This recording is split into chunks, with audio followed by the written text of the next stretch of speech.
নমস্কার বন্ধুরা, কেমন আছেন? আশা করি সকলেই ভালো আছেন। মাই কিচেনে আপনাদেরকে স্বাগত। আমি আপনাদের জন্য নিয়ে এসেছি পুলি পিঠার রেসিপি। সকলেই তো বাড়িতে কম বেশি পুলি পিঠা এই শীতে বানিয়ে খান। আমি একদম ইউনিক একটা পুলি পিঠার রেসিপি নিয়ে এসেছি। এই রেসিপিটা একবার বানালে বাড়িতে সকলেই খুশি হয়ে যাবে, কারণ বাচ্চারা বেশি পছন্দ করবে। এত সুন্দর একটা ইউনিক ডিজাইন পুলি পিঠার। আর বাড়িতে আত্মীয় হলে তাদেরও বানিয়ে দিতে পারেন। তারা খেয়ে এতটা খুশি হবে, আপনার প্রশংসা করবে। চলুন তাহলে বানানো শুরু করি। পুলি পিঠাটা বানানোর জন্য প্রথমে একটা ডো আমি তৈরি করে নেব। তার জন্য গ্যাসটা অন করে একটা কড়া বসিয়ে দিয়েছি। 1.5 কাপ জল দিয়ে দিয়েছি। জলটা দেওয়া হয়ে গেছে। এখন জলটাকে ভিতরে অল্প পরিমাণ লবণ দিয়ে দেব। লবণটা দিয়ে জলটাকে ভালো করে ফুটিয়ে নেব। আমি 2-3 মিনিট ধরে জালটাকে জ্বালিয়ে ফুটিয়ে নিয়েছি। খুন্তি দিয়ে ভালো করে নাড়াচাড়া করে নিয়েছি। এখন এর ভিতরে দিয়ে দেব চালের গুঁড়া। আমি এই পিঠাটা গোবিন্দভোগ চাউল দিয়ে বানিয়েছি। আপনার যে কোনো চাউলের গুঁড়া দিয়েই বানাতে পারেন। ভালো করে নাড়াচাড়া করে সুন্দর করে আমি সেট করে দিয়েছি। তারপরে 1.5 বাটি চালের গুঁড়া নিয়েছি এখানে আমি। অল্প অল্প চালের গুঁড়া দিয়ে খুন্তি দিয়ে ভালো করে নাড়াচাড়া করে ডোটাকে বানিয়ে নেব। চালের গুঁড়োটা দেওয়ার পরে আরও 2 মিনিট আমি সুন্দর করে নাড়াচাড়া করে ডোটাকে রান্না করে নিয়েছি। ওটা আমার রান্না হয়ে গেছে। আর এদিকে একটা থালাতে তেল ব্রাশ করে আমি এক সাইডে রেখে দিয়েছি। এখন থালাতে নিয়ে নেব চালের গুঁড়োর ডোটাকে। এখন এই ডোটাকে আমি গরম অবস্থাতে হাতে একটু চালের গুঁড়ো লাগিয়ে সুন্দর করে মেখে নেব।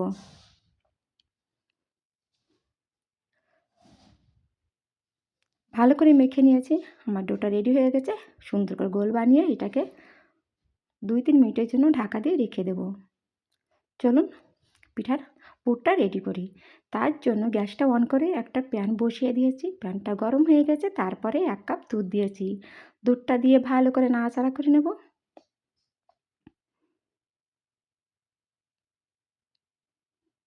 নাড়াচাড়া করে নিয়েছি। দুধটায় জালটা এসে গেছে। এখন এর ভিতরে দিয়ে দেব গুড়। এখানে আমি খেজুরের গুড় নিয়েছি। গুড়টা দেওয়া হয়ে গেছে। গুড়টা দেওয়ার পরে ভালো করে মিশিয়ে নাড়াচাড়া করে একদম গলিয়ে নিয়ে সম্পূর্ণ গুড়টাকে নাড়াচাড়া করে গলিয়ে নিয়েছি। সম্পূর্ণ গুড়টা গলে গেছে। এখন এর ভিতরে 2 চামচ গোবিন্দভোগ চালের গুঁড়া দিয়ে দিয়েছি। চালের গুঁড়োটা দিলে পিঠের স্বাদটা আরও বেড়ে যাবে। আপনারা চাইলে দিতেও পারেন, নাও পারেন। এখন ভালো করে নাড়াচাড়া করে মিশিয়ে নিয়েছি। মেশানো হয়ে গেছে। এখন এর ভিতরে দিয়ে দেব 1 চিমটি এলাচি পাউডার। এলাচি পাউডারটা পছন্দ হলে দেবেন, নাই দেবেন না। পাউডারটা দিয়ে ভালো করে নাড়াচাড়া করে মিশিয়ে নিয়েছি। মিশানো হয়ে গেছে। এখন একটা নারকেল আমি কুড়িয়ে এক সাইডে রেখে দিয়েছি। এখন নারকেল কোড়াটা দিয়ে দেব। নারকেল কোড়াটা দিয়ে ভালো করে প্রথমে মিশিয়ে নেব।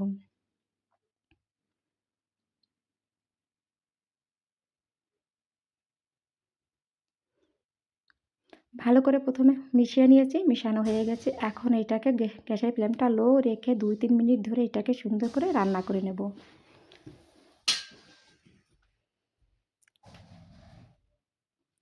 নাড়াচাড়া করে আমি রান্না করে নিয়েছি। আমার পুরটা রেডি হয়ে গেছে। এখানে একটু ঘিলা ঘিলা মনে হচ্ছে, কিন্তু ঠান্ডা হলে গাঢ় হয়ে যাবে। এই জন্য আমি এখানে একটু ঘিলা ঘিলা রেখেছি। আর পুরটা একটু ঘিলা রাখলে খেতেও ভালো হয়। যদি একটু শক্ত হয়ে যায় পিঠাটা বানানোর সময় এইটা ভালো লাগবে না। এই কারণের জন্য একটু আমি ঘিলা ঘিলা রেখেছি। আর পুরটা রেডি হয়ে গেছে। এখন এটাকে এক সাইডে রেখে দেব। আর এদিকে আমার ডোটাও রেডি হয়ে গেছে। আর একটু মেখে নেব।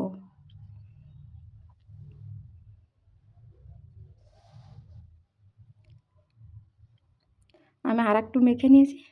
এখন এর থেকে একটা গোল করে একটা লুচির মতন কেটে নেব। গোল করে কেটে সুন্দর করে হাতে গোল বানিয়ে এখন একটা বাটির মতন চেপে চেপে তৈরি করে নেব। অবশ্যই এটা খেয়াল রাখবেন আমি কী করে বানিয়েছি। দেখুন আমি একদম একটা বাটির মতন করে তৈরি করে নিয়েছি। এখন যে পুরটা বানিয়ে রেখেছিলাম নারকেল, সেই পুরটা দিয়ে দিয়েছি। দেখুন পুরটা কতটা সুন্দর হয়েছে। এখন উপর থেকে আস্তে আস্তে করে মুখটা বন্ধ করে দেব। মুখটা বন্ধ করে তারপরে হাতের ভিতর দিয়ে পুরো একদম গোল বানিয়ে নেব। গোলটা বানানো হয়ে গেছে। এখন একটা চিমটি দিয়ে সুন্দর করে একটা ডিজাইন বানিয়ে নেব। দেখুন এভাবে আস্তে আস্তে গোল গোল করে সুন্দর করে ধীরে ধীরে এইভাবে এই ডিজাইনটা বানিয়েছি। আপনাদের যদি পছন্দ হয় লাইক, কমেন্ট, শেয়ার ও সাবস্ক্রাইবার করে আমার পাশে থাকবেন। আর আমাকে অবশ্যই কমেন্ট করে জানাবেন বন্ধুরা আমার এই পুলি পিঠার রেসিপিটা কেমন হয়েছিল। আর যদি ভালো লাগে অবশ্যই একটু শেয়ার করে দেবেন। দেখুন বানানো হয়ে গেছে, আমি কাছ থেকে দেখাচ্ছি একদম। এইভাবে সম্পূর্ণ পুলি পিঠাটা আমি বানিয়ে নিয়েছি। বানানো হয়ে গেছে। আর এদিকে গ্যাসটা অন করে একটা প্যান আমি বসিয়ে দিয়েছি জল দিয়ে।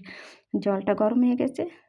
একটা স্ট্যান্ড বসিয়ে দিয়েছি, একটা ছেঁতরা থালাও বসিয়ে দিয়েছি। এখন এক এক করে পিঠাগুলো এর উপরে সাজিয়ে দেব।